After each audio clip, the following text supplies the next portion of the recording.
तिमिरन्धस्य ज्ञानाञ्जनशलाकया चक्षुरुन्मिलितं येन तस्मै श्रीगुरुवे नमः।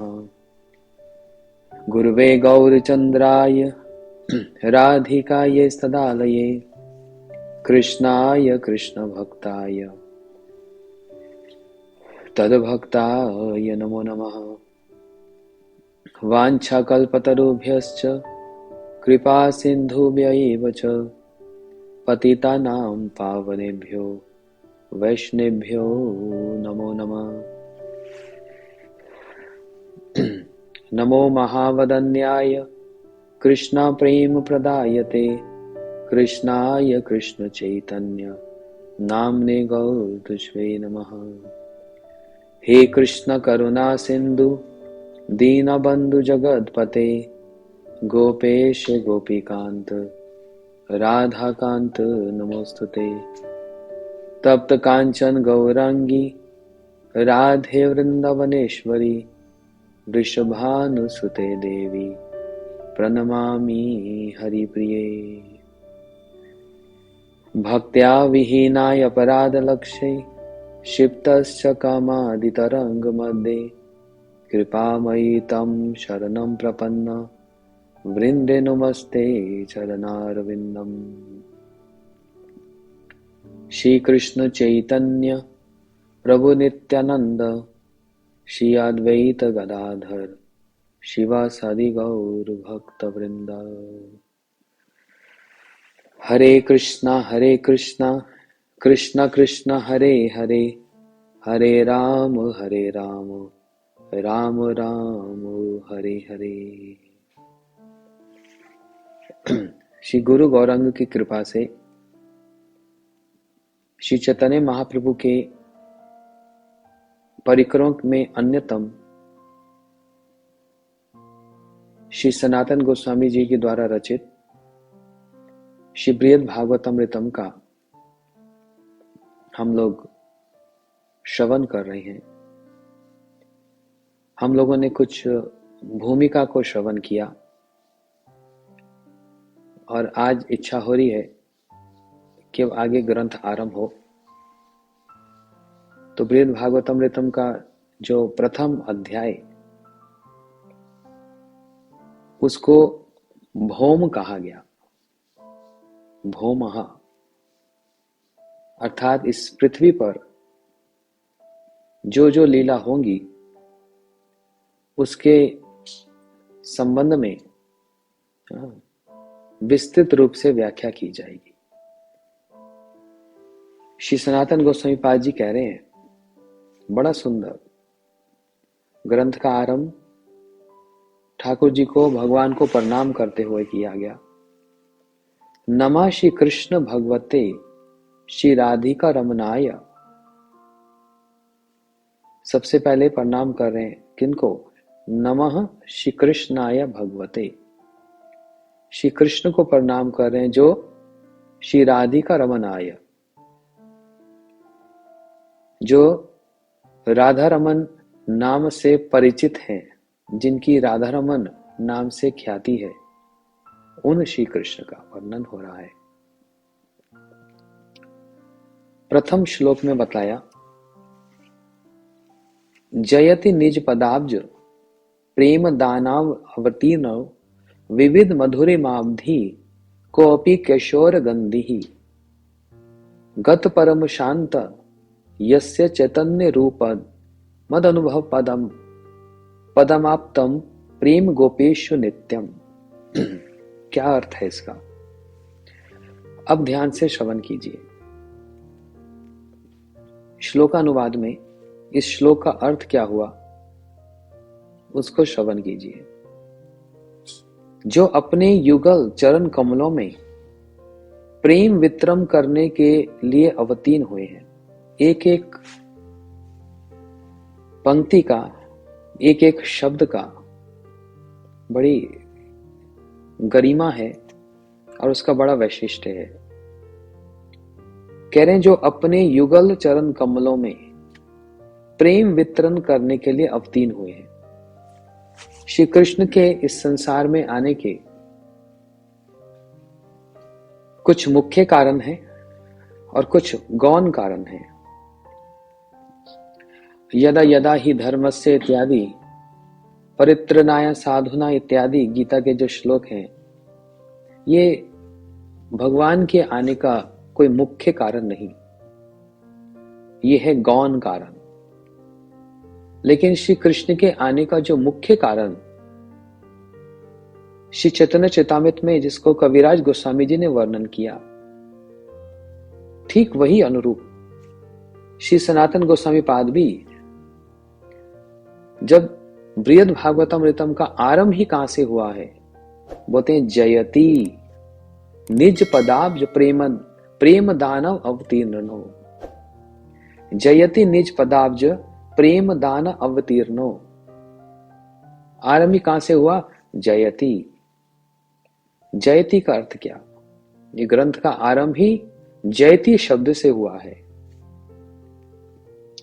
हाँ, सर्वत्व भावेना जय युक्त हो। कौन? श्री कृष्ण, जो सब समय जय युक्त ही रहते हैं। आगे इसकी विस्तार से व्याख्या सुनेंगे, परंतु जो अपने नाम, रूप, गुण और लीला से सर्वतो भावेन जय युक्त ही रहते हैं, और जो इनके संपर्क में आता है वो भी जय ही प्राप्त करता है। किससे जय प्राप्त करता है? बोलते काम, क्रोध, लोभ, मोह, मात्सर्य, जो ये शत्रु हैं, भजन में जो अंतराय हैं, जो बाधाएं हैं, उसको दमन करने के लिए भगवान को छोड़कर और क्या सहारा है और क्या आश्रय है? क्या श्री प्रबोधन सरस्वती ठाकुर महाप्रभु जी की वंदना करते हुए कह रहे हैं, संसार दुख जलदस्य पतितस्य कामः क्रोध आदि नक्र मक्र कबलीकृतस्य दुर्वासनस्य निगृतस्य निराशयस्य चैतन्य चंद्र मम देहि पदावलंबम।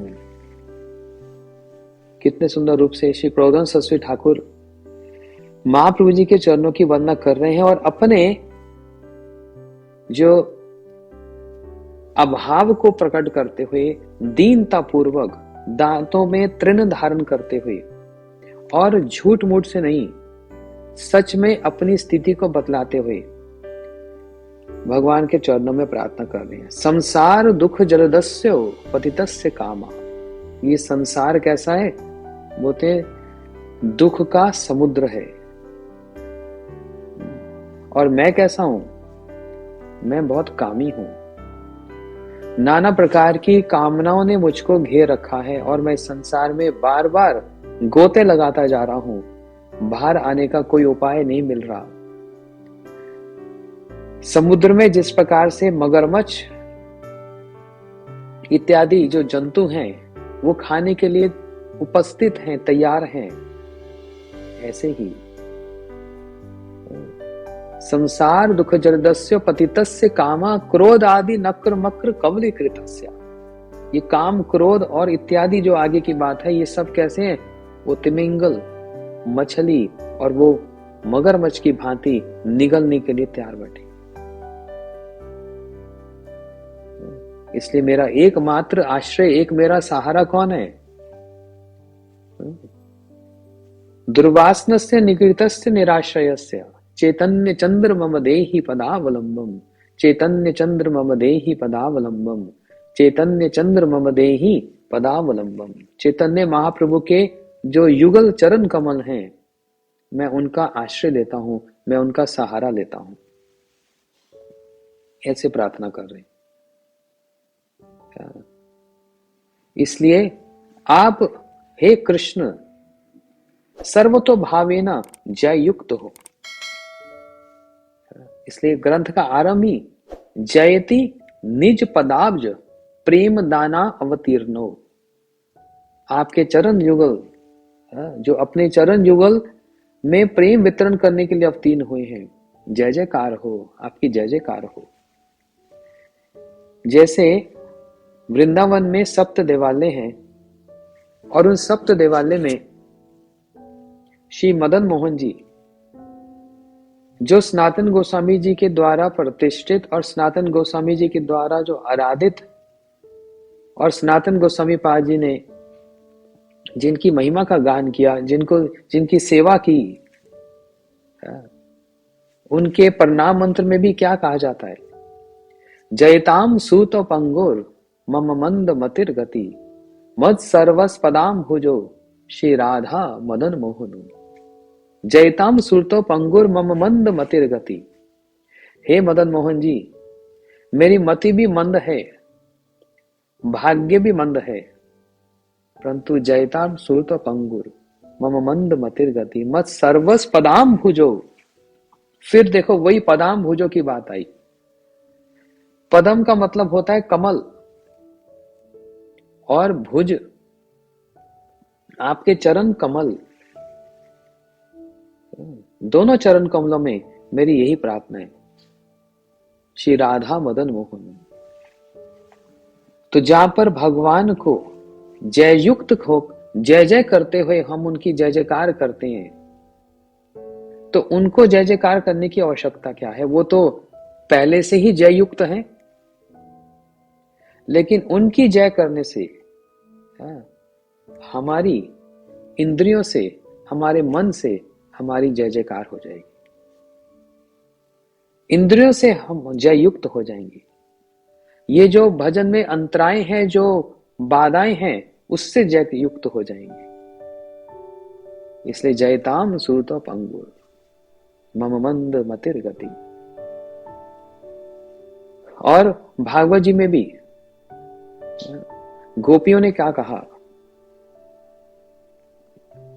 जयति ते दिकम जयति ते दिकम जन्मना व्रजा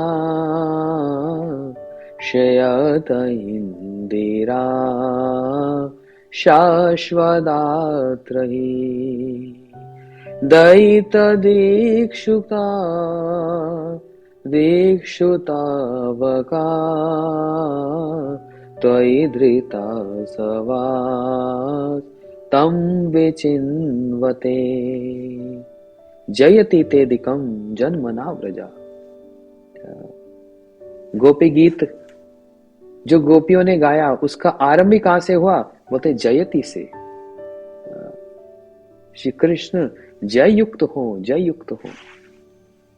परंतु गोपियां कभी तो संपूर्ण रूप से श्री कृष्ण की जय जयकार करें, परंतु कभी कटाक्ष रूप में भी जय जयकार करें। लेकिन समझना पड़ेगा प्रसंग क्या है। विरह में और मिलन में जो जय शब्द व्यवहार होगा, दोनों में भेद होगा। विरह में दीनहीन भावना होती है और मिलन में मान की भावना होती है। समझने का प्रयास कीजिएगा। थोड़ा कठिन क्लिष्ट हो सकता है कुछ नए लोगों के लिए। विरह में दीन भाव आ जाता है।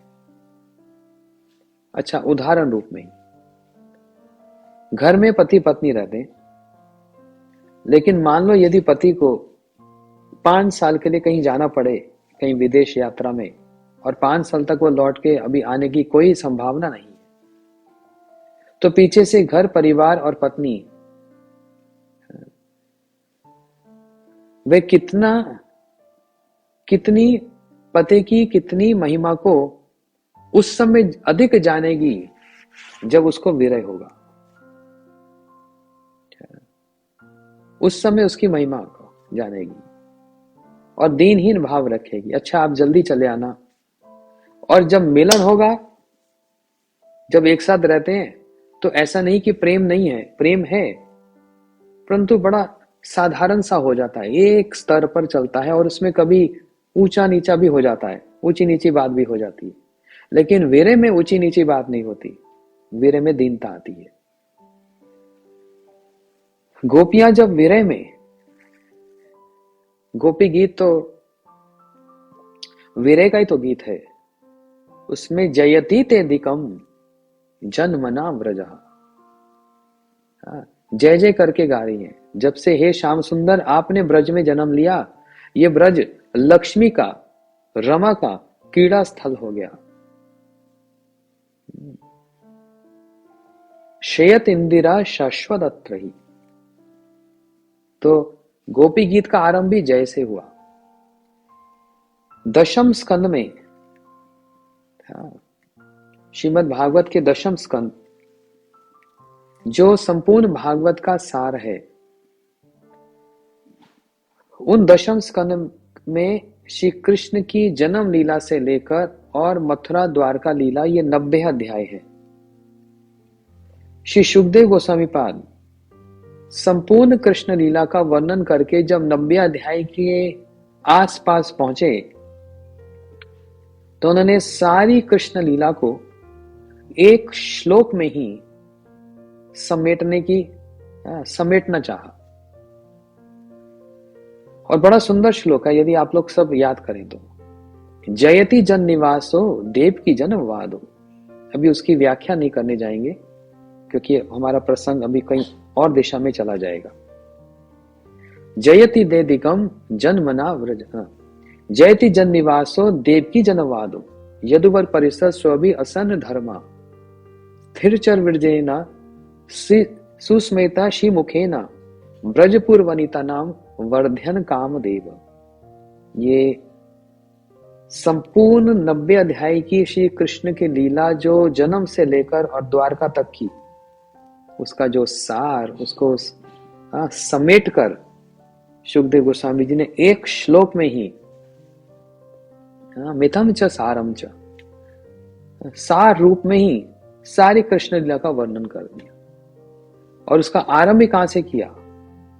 जयति जन निवासो। आप श्री कृष्ण जयति, जय युक्त हो, जो सबके हृदय में वास करते हैं। यहां सब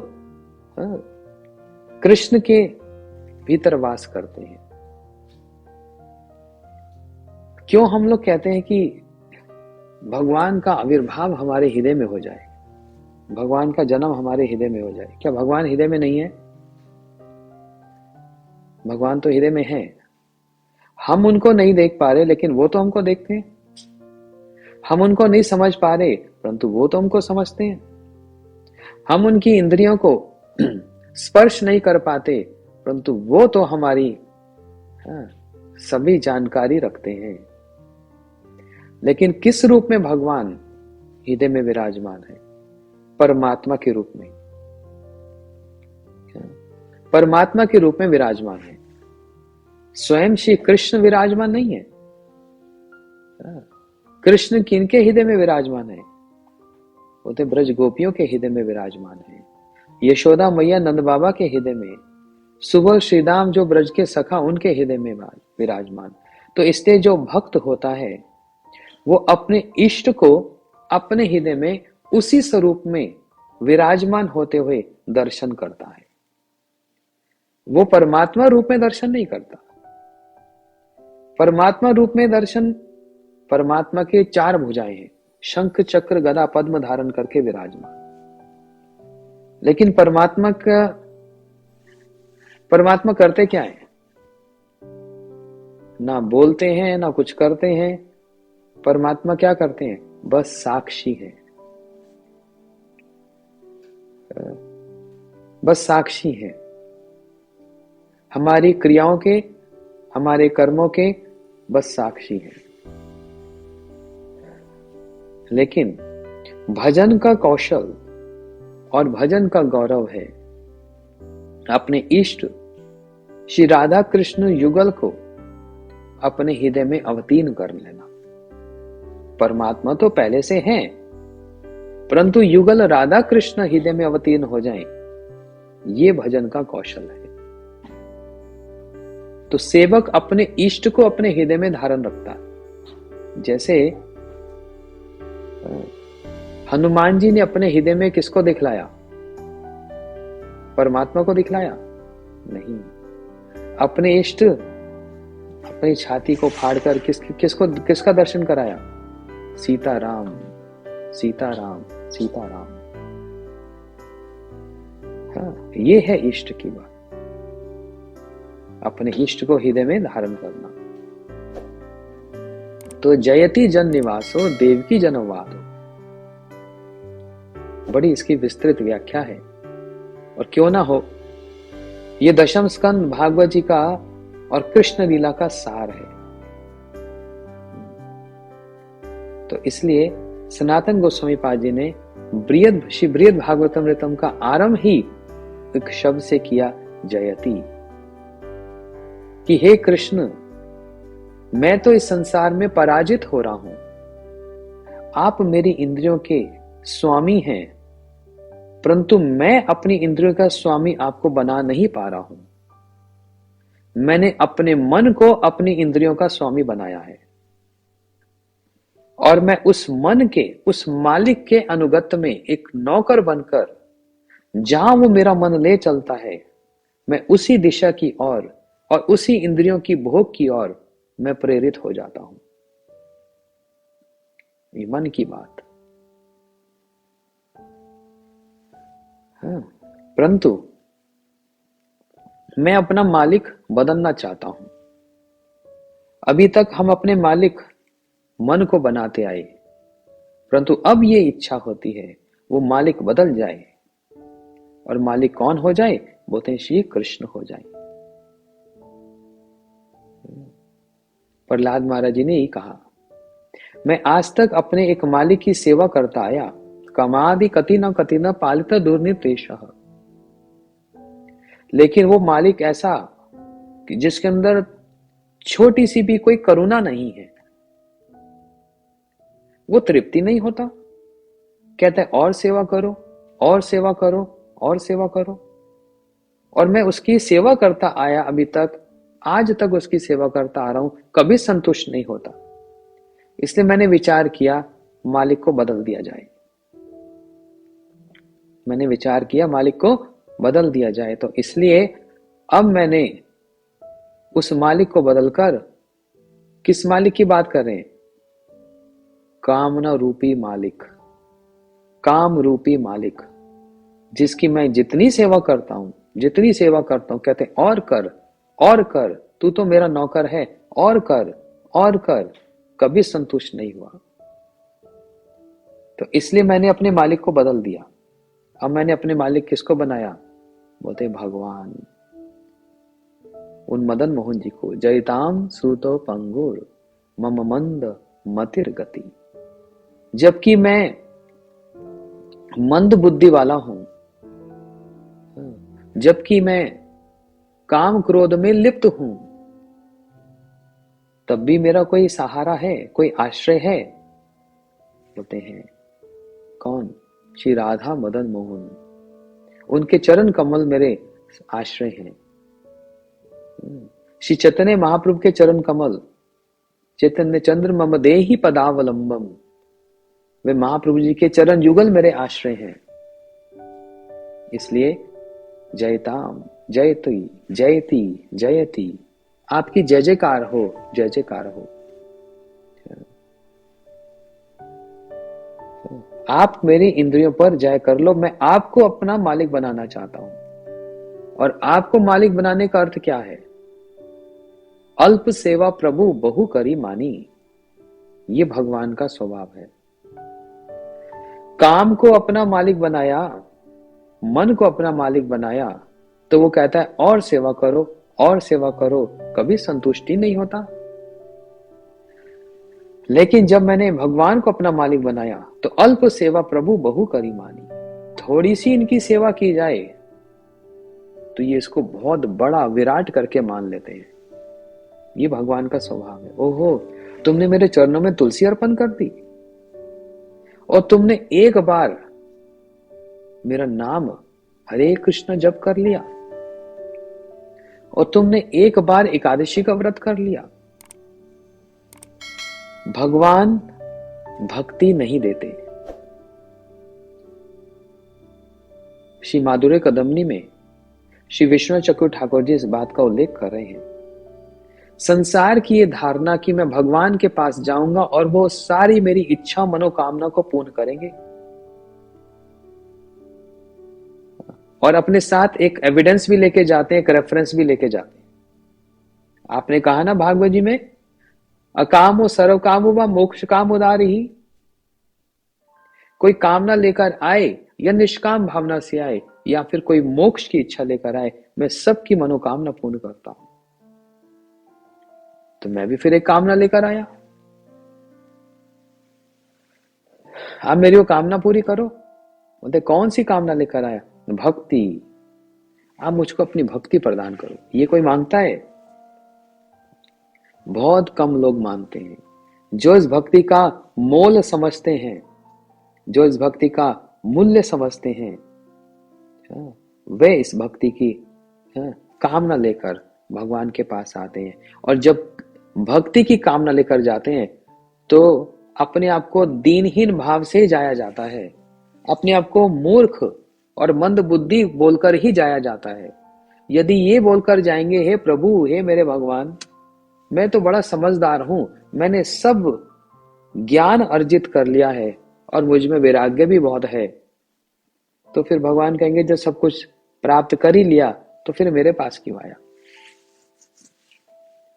ये उपाय नहीं भगवान के पास जाने का। ये तो हमारे गोस्वामी वर्ग हमको सिखला रहे हैं किस उपाय से भगवान के निकट जाया जाएगा। जयताम सुरतो पंगुर मम मंद मतिर गति, मत सर्वस पदाम भुजो श्री राधा मदन मोहन। मैं अल्प मेधा, मैं मंद बुद्धि, मैं मंद भाग्य वाला, मैं आपके चरणों में आया। श्री प्रबोधन सरस्वती ठाकुर कह रहे हैं ना, संसार दुख जलदस्य पतितस्य कामः, क्रोध आदि नक्र मक्र कमलीकृतस्य, दुर्वासनस्य निगृतस्य निराश्रयस्य। अब मैं दुर्वासनाओं में घिरा पड़ा हूं। ये मगरमच्छ की तरह मेरे को ग्रास कर रहे हैं। हे महाप्रभु, आपके चरण कमल ही मेरे सर्वस्व हैं। इस प्रकार से दीनता युक्त होकर भगवान के समक्ष, उनके निकट जाकर इस प्रकार प्रार्थना युक्त होकर जाया जाता है, ना कि चौड़े होकर। अरे कल मैंने 64 माला की थी, अरे कल मैंने निर्जल एकादशी की थी, कल मैंने पूरी भगवत गीता का पाठ किया था। तो भगवान कहेंगे जब फिर कर ही लिया तो फिर मेरे पास क्यों आता है? ये उपाय नहीं। तो भगवान भक्ति नहीं देते। भक्ति कौन देता है? भक्ति देते हैं भक्त संजाते भक्तया।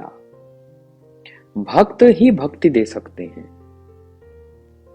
वो विषय अब एक और बहुत बड़ा विषय है, उसको समझने के लिए फिर एक और ग्रंथ को खोलना पड़ेगा। ये तो एक के साथ एक खिड़कियां खुलती चली जाएंगी, एक ग्रंथ के साथ दूसरा ग्रंथ जुड़ता चला जाएगा। एक श्लोक के साथ दूसरा श्लोक की संगत यदि बैठ गई और एक प्रसंग का दूसरे प्रसंग के साथ युक्ति संगत हो गया यदि, तब तो हम सब समय ये प्रथम श्लोक के पहले शब्द में जयति में ही अटक के रह जाएंगे।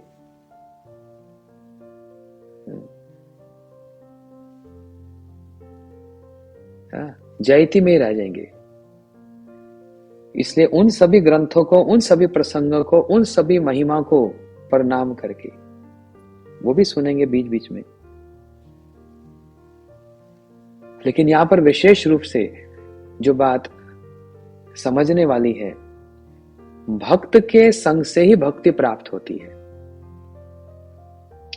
भगवान यदि भक्ति देंगे तो भगवान पर दोष आ जाएगा। अच्छा, उसको भक्ति दी, उसको क्यों नहीं दी? उसने प्राप्त किया, मैंने प्राप्त क्यों नहीं किया? उसको आपने हेतु की कृपा की और उसको क्यों नहीं की? तो भगवान का गीता का जो एक वचन है, समोहम सर्वभूतेषु नामे द्वेष्टि अस्ति नामे प्रिया। मैं सबके प्रति समभाव रखता हूं, कोई किसी के साथ कोई द्वेष नहीं, किसी के साथ शत्रुता नहीं, किसी के साथ मित्रता नहीं, कुछ नहीं। तो कैसे संभव होगा? परंतु भगवान प्रेरणा अवश्य करते हैं, और वो प्रेरणा के पीछे भगवान एक बहाना ढूंढते हैं। कहीं किसी ने जाने में तो छोड़ो, अनजाने में भी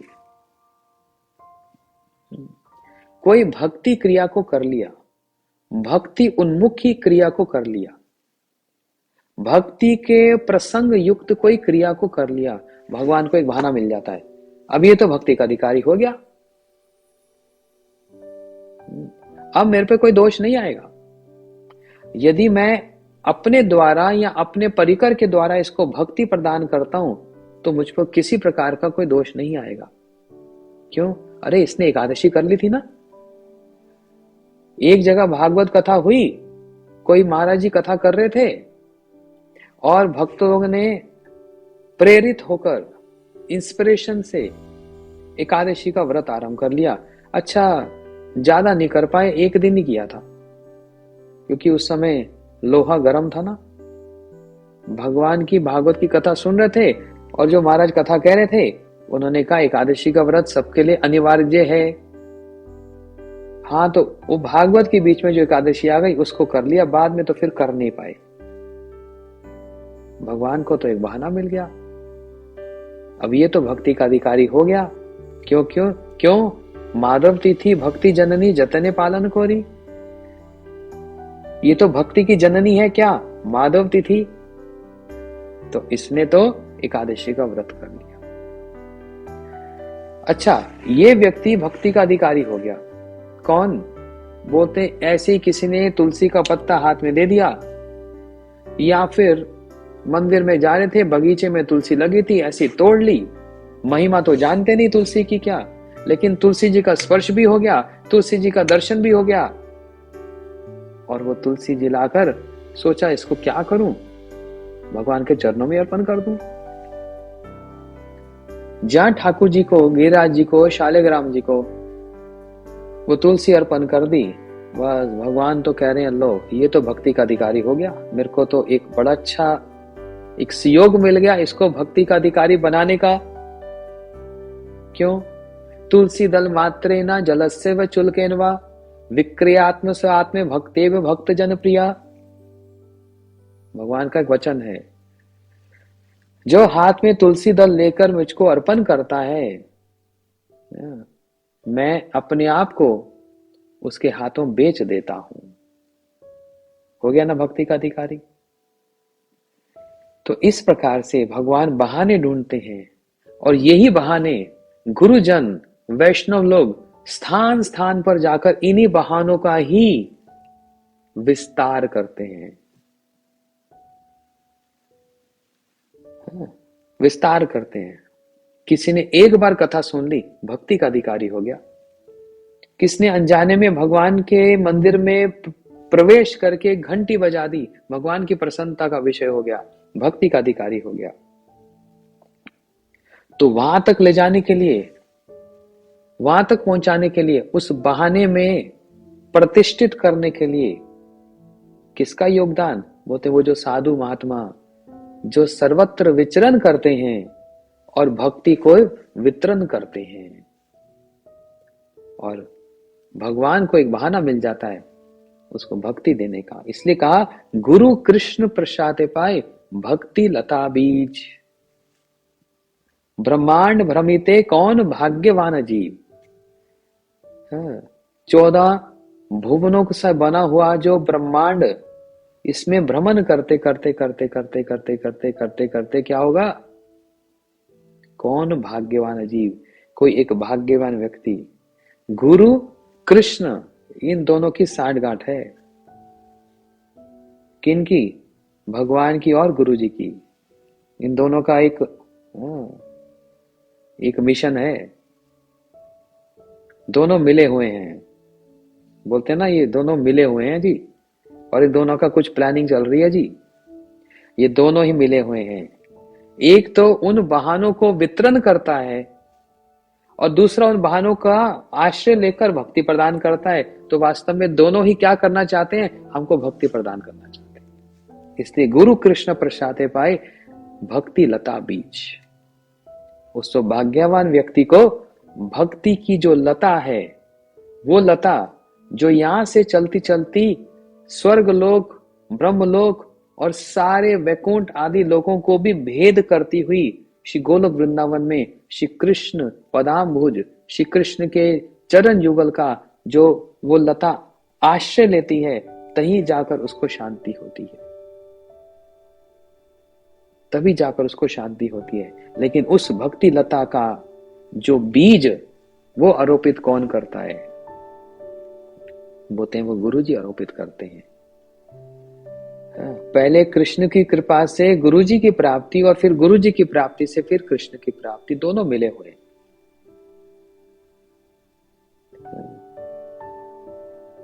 इसलिए इसी प्रकार से, इसी प्रकरण से भगवान के निकट, गुरु और भगवान के निकट जाया जाता है।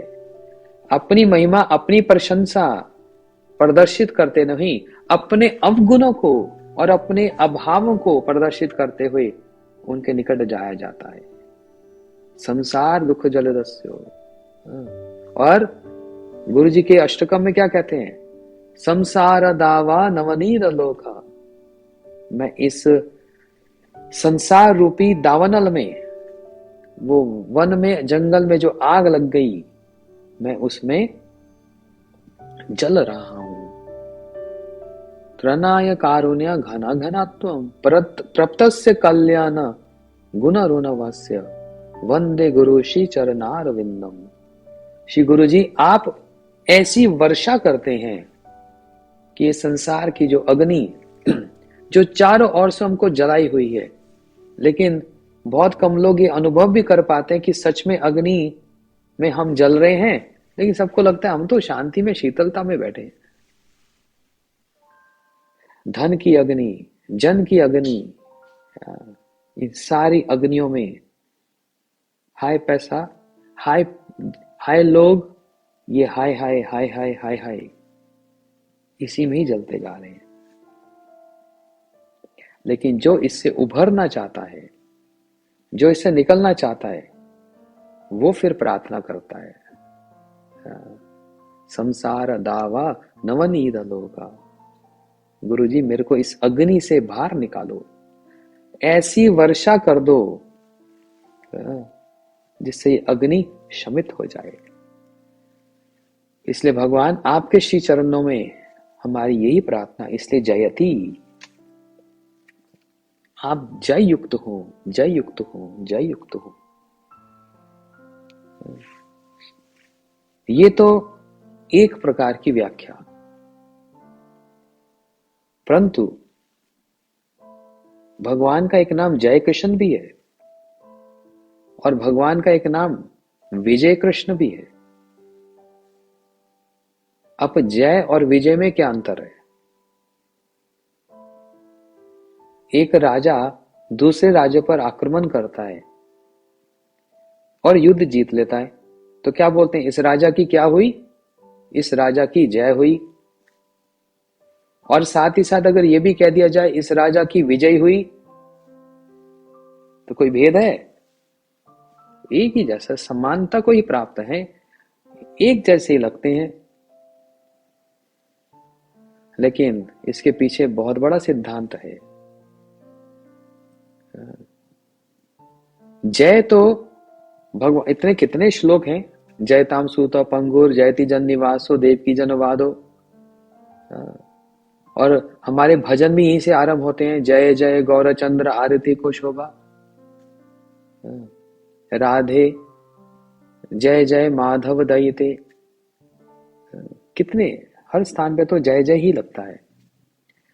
लेकिन विशिष्ट रूपेण जय, उसको कहा जाता है विजय। एक एक अक्षर का कितना भारी है।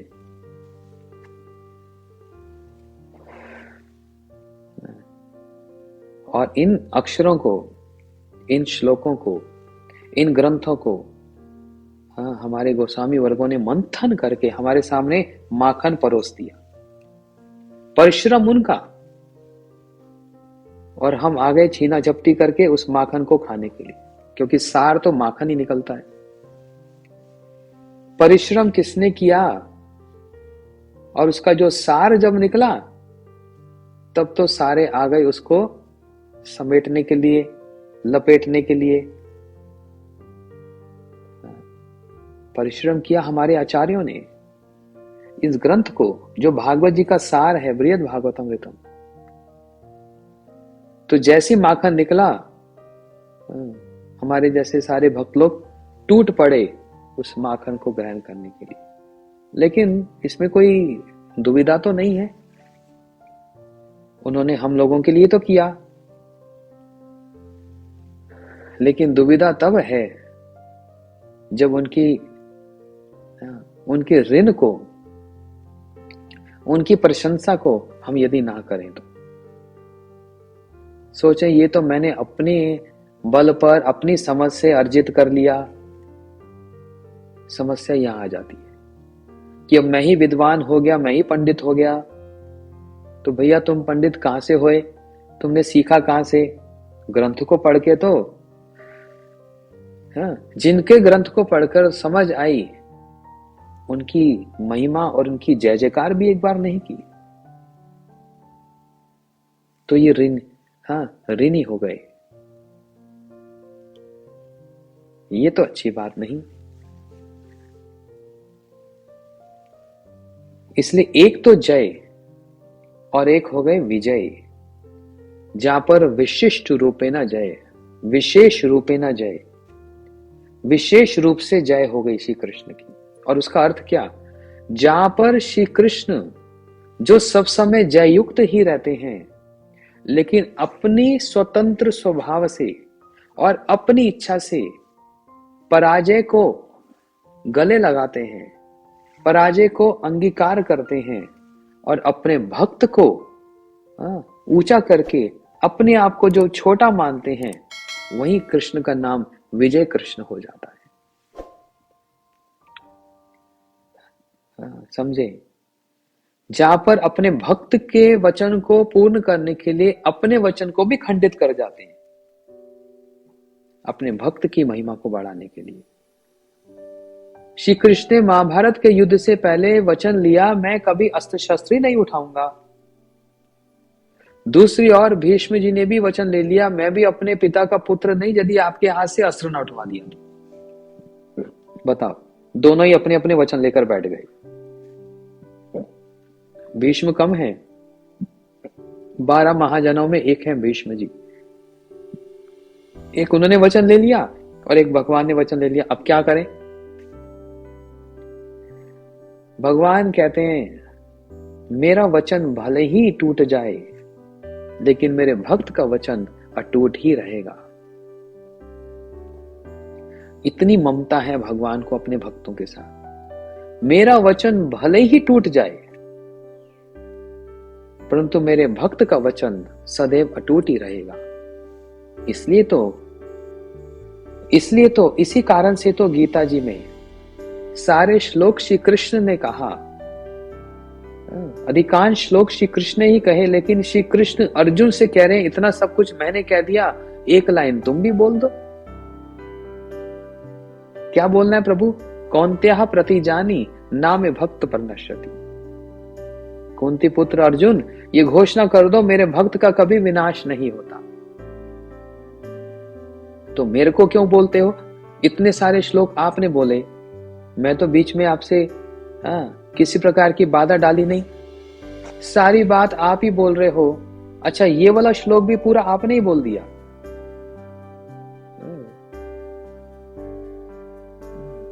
ये वाला श्लोक भी पूरा आपने ही तो बोल दिया। एक लास्ट वाली अंतिम जो पंक्ति, वो मुझको ही क्यों कह रहे हो बोलने को? ये भी आप पूरा कर दो। बोलते नहीं अर्जुन, तुम समझते नहीं, क्योंकि ये, अच्छा आपको ये भी बतला दूं, कौन्त्याः प्रतिजानी नामे भक्त परनश्यति। इसका अर्थ क्या? कुंती पुत्र, ये घोषणा कर दो मेरे भक्त का कभी विनाश नहीं होता। तो प्रभु, आप तो भगवान हो, आप ही कर दो। बोलते नहीं अर्जुन, मैं यदि कोई वचन लेता हूं, कोई प्रॉमिस करता हूं, तो किसी स्थिति परिस्थिति, अनुकूल प्रतिकूल, किसी भी स्थिति में अपने वचन को कभी मैं खंडित कर भी देता हूं। भीष्म जी के प्रसंग में देखा ना, उठा लिया ना हाथ में चक्र, पहिया उठा लिया ना भीष्म को मारने के लिए, और बड़ा कह रहे थे कि मैं कभी अस्त्र नहीं उठाऊंगा। क्यों? बोलते मेरी प्रतिष्ठा भले ही खंडित हो जाए, लेकिन अपने भक्त की प्रतिष्ठा को कभी मैं खंडित नहीं होने दूंगा। ये भगवान का स्वभाव है। इसलिए अर्जुन, तुम इस बात को यदि कह दोगे तो हर स्थिति में परिस्थिति में मैं अपने भक्त की रक्षा करने के लिए, उसकी भक्ति की रक्षा करने के लिए मैं सदैव तत्पर रहूंगा। और यदि मैंने इस बात को कह दिया तो कोई ऐसा प्रसंग आ जाएगा तो मैं अपने वचन से पीछे भी हट सकता हूं, लेकिन तुमने यदि ये बात को कह दिया तो कभी उसके पीछे नहीं हटूंगा। प्राण पर खेल कर भी इस वचन को मैं पूर्ण करूंगा कि मेरे भक्त का कभी विनाश नहीं होता, मेरे भक्त का कभी विनाश नहीं होता, मेरे भक्त का कभी विनाश नहीं होता, मेरी भक्ति का कि कभी विनाश नहीं होता। इसलिए जहां पर स्वयं श्री कृष्ण अपने ही भक्त अपने परिकर के हाथों से पराजित हो जाते हैं, उसमें उनको प्रसन्नता आती है, उसमें उनको प्रसन्नता लगती है। बड़े बड़े असुर कृष्ण के पीछे दौड़े उनको पकड़ने के लिए, उनको पराजय करने के लिए, लेकिन हाथ में नहीं आए। काल नेमी श्री कृष्ण के पीछे दौड़ा और भगवान तो रन छोड़कर ही भाग गए, रन छोड़ भगवान के नाम से परिचित हो गए। काल नेमी भस्म हो गया, राजा मुचकुंद के नेत्र खोलने के द्वारा काल नेमी भस्म हो गया, काल यवन भस्म हो गया। और योगी भगवान को पकड़ना चाहे बोलते वो भी संभव नहीं हो पाता। कर्मी वो तो वैसे ही बिजनेस करने के लिए भगवान के पास जाता है, कर्मी के तो बात ही मत करो। निष्कर्म्य अच्युत भाव वर्जिता न शोभते ज्ञानमलम निर्मलम। कर्मी की तो बात ही छोड़ दो, वो तो मंदिर में आते ही बिजनेस करने, और क्या बोलता है, तुमैव माता च पिता त्वमैव, त्वमैव बंधु च सखा त्वमैव। मंदिर में आके भी झूठ बोलता है। सीधी सीधी बात बोलो ना, तुम टेढ़ी मेढ़ी बात बोलकर मेरे को मक्खन लगाने आता है ना? क्या बोलता है? बोलते आप ही मेरी पिता हो, आप ही मेरी माता हो, आप ही मेरे सखा हो, आप ही मेरे बंधु हो। लेकिन जब घर आता है तो कहता है मेरी भी एक माता है, मेरे ये पिता है, मेरे बंधु है, मेरे सखा, मेरा भाई, सब कुछ है। तो फिर तुमने मंदिर में आकर ये क्यों कहा कि आप ही मेरे माता हो, आप ही मेरे पिता हो, और घर में जाकर कहता है ये भी एक माता है और ये भी एक पिता है? तो झूठ क्यों बोलता है? तुम तो मक्खन लगाने आता, अपना काम पूरा करने आया। 5 रुपए की अगरबत्ती जलाएगा और 50,000 का मुनाफा कमाएगा। तो आचार्य बतलाते हैं झगड़ा भी और भी का ही है, झगड़ा ही और भी का ही है, और कोई झगड़ा नहीं है। मंदिर में आकर आप ही मेरे माता पिता हो, और घर में आकर आप भी एक माता पिता हो, ये झगड़ा है। तो कर्मी के हाथ तो छोड़ो ही, भूल ही जाओ। ज्ञानियों के हाथ में भी भगवान ना आए, योगियों के हाथ में भी ना आए। कैसे? भगवान ने यदि श्री नारद जी ने यदि भगवान से पूछ लिया प्रभु आप कहां वास करते हैं? नामम वैसामी वैकुंठे, मैं वैकुंठ में वास नहीं करता। योगी नाम हृदय, मैं योगियों के हृदय में भी वास नहीं करता। फिर कहां वास करते हो? मद्भक्त यत्र गायंती तत्र तृष्णामि नारद। जहां पे मेरे भक्त मेरे नाम कीर्तन का गान करते हैं, मेरी लीलाओं का वर्णन करते हैं, मैं वहीं पर वास करता हूं। तो यहीं पर ही बात काट दी ना, नाचा योगी हृदयम, मैं योगी के हृदय में भी नहीं रहता। तो योगी भगवान को दौड़े और पकड़ने का प्रयास करे तो वो भी निष्फल है। तो ना कर्मी, ना योगी, ना ज्ञानी। तो भगवान किनके हाथ से परास्त होने के लिए आनंद प्राप्त करते हैं, उसमें उनको आनंद लगता है, क्योंकि जबरदस्ती तो भगवान को परास्त किया नहीं जा सकता। ये आनंद का विषय है। और ये आनंद कंद, आनंदमय अभ्यासद जो श्री कृष्ण है, ये सब जगह आनंद ही ढूंढते हैं।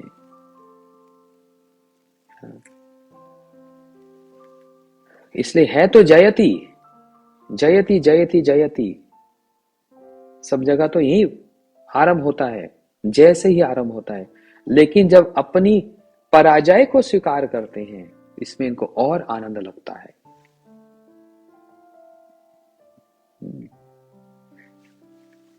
वो पराजय भी यदि वृंदावन में ब्रज की हो, बस इससे बढ़कर तो उनको कुछ सुख लगता ही नहीं। जहां पर सखा इनको कुश्ती में हरा दें और इनको नीचे पटक दें और कन्हैया के कंधे पे चढ़ जाएं, चल कन्हैया घोड़ा बनकर चल, आगे चल, इसमें कृष्ण को जो सुख लगता है, इसमें भगवान को जो आनंद लगता है, वो अकथनीय है, अवर्णनीय है। भगवान उसको वर्णन ही नहीं कर सकते। जब यशोदा मैया श्री कृष्ण यदि कुछ नटखट करें, मान लो माटी ही खाकर आ जाएं, और यशोदा मैया कन्हैया को ठीक ठाक करें, हाथ में छड़ी ले लें, तो इसमें बड़ा कौन होता है? बड़ा किसको माना गया? एक छोटा सा बच्चा, सांवले रंग का, बड़ा सुंदर, आंख मल मल के रोए, रुदम तमुहु नेत्रम युगम रेजांतम करम भोज युग में न सतांक नेत्रम मुहु श्वासकम पातिरेक गंध। श्री दामोदर अष्टकम में बताया ना, सातंक नेत्र, नेत्र में क्या आतंक दिख रहा है, घबराए हुए हैं, भयभीत हो रहे हैं, डरे हुए हैं, और कराम भुज अपने हाथों से अपनी आंखों को मल रहे हैं, आंसू निकल रहे हैं, और मुहु श्वास कंपा, डरे हुए हैं, इस समय पूरे कांप रहे हैं, और यशोदा मैया के हाथ में छड़ी है, और हाथ कहां है? कन्हैया के कान पर है।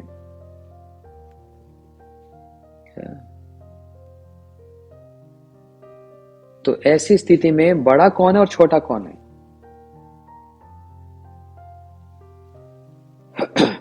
इसमें बड़ा तो यशोदा मैया हो गई, और छोटे कौन हो गए? कन्हैया हो गए, गोपाल हो गए। और यही सुख और यही भगवान के आनंद का विषय है। यशोदा मैया कभी कृष्ण को भगवान माने? त्रयचोपनिषादि भी सांख्य योग सात्वत उपगीय मानव महात्मना हरि सम्मान्य आत्मज। भागवत जी में बताया, वेद उपनिषद पुराण सांख्य और जितने ही शास्त्र कुछ भी कृष्ण की वर्णन करते रहे, लेकिन श्री यशोदा मैया कन्हैया को क्या देखें? सामान्य रूप से अपना ही आत्मज, अपने ही बालक का दर्शन करें, अपने रूप बालक का दर्शन करें। तो इस प्रसंग में मान लो ये आपने एक फोटो देखी कि एक महिला है, उनके हाथ में छड़ी है, और एक छोटा सा बालक वो कांप रहा है, मुंह श्वास कंपा तिरेक कंठा, घबराया हुआ है, कांप रहा है, कराम भोज अपनी हाथों से अपनी आंखों के आंसू को पहुंच रहा है, और डरा हुआ है। तो इससे स्पष्ट पता लगता है कि इसमें बड़ा कौन है और छोटा कौन है। ये तो बच्चा भी बता देगा। इसमें बड़ा कौन हुआ? यशोदा मैया। और छोटा कौन हुआ? कन्हैया। और ये जो छोटे बने और यशोदा मैया को जो बड़ा बनाया, यही इनके आनंद का विषय है। अपने को छोटा और भक्त को बड़ा बनाना। सखाओं के हाथ से पछाड़ कर नीचे गिर जाते हैं। सखाओं में भी जो श्रीदाम हैं, वो जब दो दल बनाया जाता है, एक दल कृष्ण और सखा और दूसरे दल में श्रीदाम, बलदेव प्रभु, ये सब, और दोनों में लगती कुश्ती, जो खेलते हैं मल्ल युद्ध। श्रीदाम कन्हैया को उठाकर जो पटक कर नीचे गिर दें, अब बताओ भगवान को कोई पटक कर नीचे गिर सकता है? सारे बल के अधिष्ठात्र देवता हैं। ऐश्वर्यस्य समग्रस्य वीरस्य यशस्य श्रिय ज्ञान वैराग्य, जो षड ऐश्वर्य पूर्ण है, उसमें बल भी तो है। लेकिन अपने सखा श्रीदाम के हाथ से पराजय जो प्राप्त करते हैं, इसी में ही आनंद है। यही विजय है। ये जय नहीं, ये विजय है। विशेष रूपे न जय। यशोदा मैया के हाथ से जो सबके बंधनों को मुक्त करने वाला, वो स्वयं बंधन स्वीकार कर ले। दृष्टो परिश्रमा कृष्ण कृपयासी स्व बंधने। मैया के मस्तक पर स्वेद देखकर, मैया के अथाह परिश्रम को देखकर और मैया के इस संकल्प को देखकर कि आज तो कन्या तेरे को बांध कर ही रहूंगी, और जो सारे बंधनों को मुक्त करने वाला, वो कैसे उस बंधन को स्वीकार करे? बंधन स्वीकार करना ही पड़ा। कहां यशोदा मैया का ऐसा कठोर साधन कि आज कन्हैया तेरे को बांध कर ही रहूंगी। कन्हैया ने कृपया शीश बंधने, उस बंधन को स्वीकार किया। जो मुक्त है वो तो बंधा हुआ है। जो सारे बंधनों को खोलने वाला, आज वो स्वयं बंधन में पड़ा हुआ है। तो छोटा कौन हुआ और बड़ा कौन हुआ? इसलिए यह है विशेष रूप से जय, इसलिए इनका नाम विजय है। और गोपियों के प्रसंग में तो ओहो क्या कहें, अपने मुख से ही कह रहे हैं, प्रिया यदि मान कोरे कोरे वर्षन, वेद स्तुति है ते हरे मोर मन। मेरे कान पक गए वेदों की स्तुति सुनते सुनते। जय जय जहम अजीत दोष गर्भित गुणान। भागवत जी के दशम स्कंद में जो वेद स्तुति आती है, उसका आरंभ भी जय से ही होता है। जय जय जहम अजीत दोष गर्भित गुणान। जय से ही आरंभ होता है, वो भी जयति।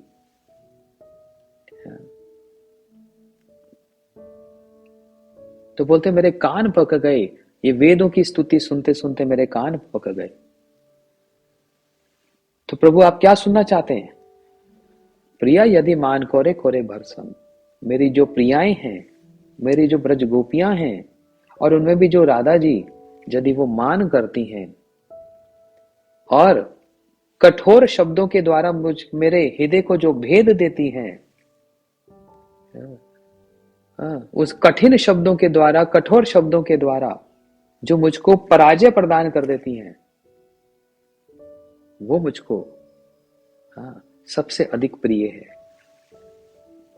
प्रिय यदि मान कोरे कोरे भरसन, उससे मेरे को आनंद मिलता है। इसी से वो क्या बन जाते हैं? विजयी। और ब्रजमंडल परिक्रमा में हम लोग भांडीर बन जाते हैं। श्री कृष्ण डींग हाँक रहे समझते हैं? है कोई मेरे साथ मल्ल युद्ध करने वाला? खूब ताल ठोक रहे हैं। है कोई? सारी गोपियों ने राधा जी को सामने कर दिया, और राधा जी को देखकर तो अभी तो युद्ध आरंभ ही नहीं हुआ। वेणु करा निपतितम स्खलितम शिखंडम, भ्रष्टम च पीत वसनम ब्रजराज सुनो, यस्य कटाक्ष शर्गट विमुचितस्या तम राधिका चरण रेणु हम स्मरामि। श्री प्रोदम सरस्वती ठाकुर वर्णन कर रहे हैं। देखो, ये हमारे आचार्य, ये हमारे गोस्वामियों को लांग कर, उल्लंघन करके, यदि हम ब्रज में ब्रज का दर्शन या कृष्ण का दर्शन करने जाएंगे तो कभी संभव नहीं है। इनके नेत्रों से ही कृष्ण लीला का दर्शन करना पड़ेगा। इनके विचारों में ही प्रतिष्ठित होकर कृष्ण लीला से अवगत हुआ जाएगा। और कोई उपाय नहीं है, नहीं है, नहीं है। तो राधा जी को देखकर वेणु करा निपतितम स्खलितम शिखंडम, जो बड़े सुंदर वेणु वादन करते हैं वो वेणु हाथ से गिर जाए, जो गले में पीतांबर धारण कर रखा है वो पीतांबर गिर जाए, सिर पे जो मोर मुकुट धारण करा हुआ है वो मोर मुकुट गिर जाए, और यस्य कटाक्ष शरगट विमूर्छितस्य, राधा जी के एक कृपा कटाक्ष, एक होता है सीधा सीधा देखना, है ना, एक होता है सीधा सीधा देखना, और एक होता है थोड़ा सा टेढ़ा, थोड़ा टेढ़ा करके थोड़ी सी आंख से हल्का सा देख लेना बस। अभी राधा जी ने स्पष्ट रूप से नेत्रों में नेत्र डाल के देखा भी नहीं, बस एक कटाक्ष, है ना, आंखों से कोई कटाक्ष कर देता है ना, उसमें शब्दों की आवश्यकता भी नहीं पड़ती। शब्दों में तो बहुत कुछ कहा, गाली गलौज कर सकते हैं, बहुत कुछ कह सकते हैं, लेकिन जहां पर प्रेमी जनों की सभा हो वहां पर एक कटाक्ष ही बहुत होता है, उनको सबक सिखाने के लिए या फिर उनको कुछ कहने के लिए। एक कटाक्ष से सारी बात कह दी जाती है। राधा जी ने बस एक कटाक्ष किया, श्याम सुंदर कृष्ण वहीं पर मूर्छित होकर गिर पड़े भूमि पर। अभी तो युद्ध आरंभ ही नहीं हुआ। ये जो राधा जी के द्वारा जो पराजित हुए हैं, उस पराजय में ही इनका आनंद और सुख है, और यहीं से इनका नाम है विजय कृष्ण। विशेष रूप से जो जय युक्त हो वो है विजय कृष्ण। तो इसलिए जयति निज पदाब्ज प्रेम दान अवतीर्णो। आज हमने प्रथम अध्याय आरंभ किया, लेकिन श्लोक अभी पूरा तो सुना ही नहीं। जयति में पहले अक्षर में रह गए। क्या करें, इतना विस्तार है, लेकिन इसका अर्थ सुन लीजिए, फिर कथा को यहीं पर विराम देते हैं और फिर कल इसको श्रवण करेंगे। जो अपने युगल चरण कमलों में प्रेम वितरण करने के लिए अवतीर्ण हुए हैं। भगवान किसके लिए कह रहे हैं? श्री कृष्ण। जो अपने दोनों चरण कमलों में प्रेम वितरण करने के लिए ही अवतीर्ण हुए हैं, जो विविध प्रकार की मधुरिमा के अगाध सागर हैं, जिनका प्रेम परम अद्भुत दशा की चरम सीमा को प्राप्त होकर भी ब्रज रमणियों में नित्य विराजमान है, तथा जिनके श्री चैतन्य नामक स्वरूप से चरम सीमा को प्राप्त वही गोपी प्रेम सभी के अनुभव का विषय हुआ है। नित्य किशोर विभूषित वे कोई अनिवर्चनीय पुरुष श्री कृष्ण सर्वोत्कृष्ट से विराजमान हो रहे हैं। थोड़ी कठिन भाषा है ना थोड़ी सी कठिन भाषा है, इसलिए ये अच्छे से समझ आ जाए, इसलिए एक एक अक्षर पर उसका मंथन करते हुए और प्रसंगों को इसके साथ जोड़ते हुए हम इसके समझने का प्रयास करेंगे।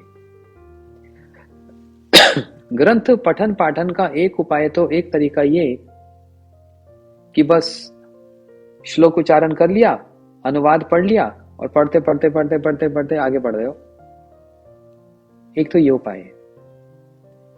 लेकिन दूसरा उपाय क्या? अरे धीरज रखकर, शांति से, विचारशील होकर, हाँ, एकाग्र मन से एक एक शब्द, एक एक पंक्ति का, एक एक वाक्य का सुष्ठ रूप से उसका विस्तार पूर्वक उसका जब श्रवण किया जाए तो वो बात, वो प्रसंग मस्तक में भी रह जाता है और हृदय में उतारने की भी उत्कंठा जाग जाती है। और यही हमारा तो प्रयोजन है, ये बात हमारे मस्तक में प्रवेश हो जाए और हमारे हृदय में आ जाए, वो भगवान की भक्ति हमारे हृदय में आ जाए। उस भक्ति की प्राप्ति की लालसा से ही तो हम इन गोस्वामियों के, इन आचार्यों के चरणों में वंदना करते हैं। और वास्तव में इनकी वंदना सिर्फ मुख से जय जय करते हुए नहीं होती, वास्तव में वंदना क्या है? इनके द्वारा जो विचार प्रकट किए गए हैं, जो ग्रंथ के माध्यम से हम लोगों के लिए इन्होंने प्रकट किए, उसका आश्रय लेना, यही उनका चरण आश्रय है। यदि कहे ना, अरे गुरु जी का चरण आश्रय कर लेना चाहिए, हाँ तो बस 2 चरण पकड़ लो और फिर और कुछ करो ही मत, ये होता है चरण आश्रय? नहीं। उनके विचारों में पहले विचारों को समझना, फिर उन विचारों में प्रतिष्ठित होना, और फिर उन विचारों को अनुशीलन करना, ये होता है गुरु जी के चरणों को धारण करना। और हम श्री सनातन गोस्वामी जी के युगल चरणों में यही प्रार्थना करते हैं, आपके विचारों में ही हम प्रतिष्ठित हो जाएं, आपके विचार हमारे मस्तक में प्रवेश कर जाएं, और अनुशीलन करते हुए हम उसको हृदयंगम कर लें। यही आपके चरणों में हमारी निवेदन और प्रार्थना। जय श्री सनातन गोस्वामी पाद जी की जय। जयताम सुत पंगुर मम मंद मतिर गति, मत सर्वस पदाम भुजो श्री राधा मदन मोहन। हरे कृष्णा कृष्ण कृष्ण हरे हरे, हरे राम राम राम हरे हरे।